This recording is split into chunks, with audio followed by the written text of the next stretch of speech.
আমাদের বিধায়ক দলের সবার সঙ্গে পরামর্শ করে, রাজ্য সভাপতি সহ রাজ্য পার্টির সঙ্গে পরামর্শ করে, জাতীয় সভাপতির অনুমোদন নিয়ে আমরা পার্টির অত্যন্ত বলিষ্ঠ নেতৃত্ব, আদর্শবাদী নেতা, কয়েক দশক ধরে ভারতীয় জনতা পার্টিকে তিনি সার্ভিস দিয়েছেন নিষ্ঠার সঙ্গে।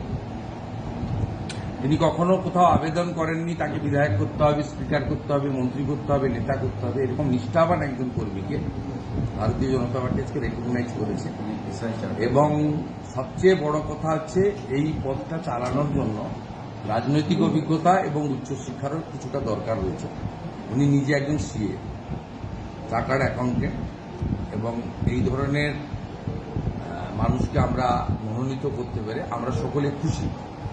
এবং উনার চালানোর ক্ষেত্রে আপনাদের সকলের সহযোগিতাও আমরা চাইব এবং আশা করব পরম্পরা মেনে। এখানে স্পিকার নির্বাচন কোনোদিন হয়নি।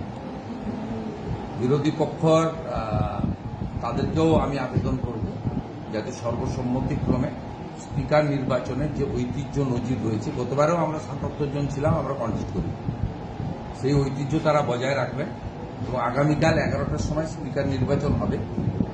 আসুন আমরা পশ্চিমবঙ্গের পরম্পরা ঐতিহ্য রেখে সংসদীয় গণতন্ত্রের যে মহান প্রতিষ্ঠান, এটা আমাদের মন্দিরের মতো, সবাই মিলে আগামী স্পিকারকে সহযোগিতা করে একটা নতুন দিনের সূচনা করি।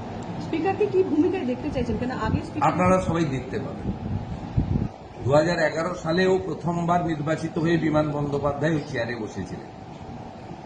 সেক্ষেত্রে তার রাজনৈতিক আনুগত্য এবং তিনি একজন অ্যাডভোকেট ছিলেন, এটাই ছিল পরিচয়। আজকেও ঠিক এই দুটো যোগ্যতার ভিত্তিতেই আমরা একে মনোনীত করেছি। তার রাজনৈতিক অভিজ্ঞতা এবং আনুগত্য, তার বিচারধারার প্রতি সমর্পণ এবং সিএ হিসেবে উচ্চশিক্ষা। খুব ভালো স্পিকার পাবেন।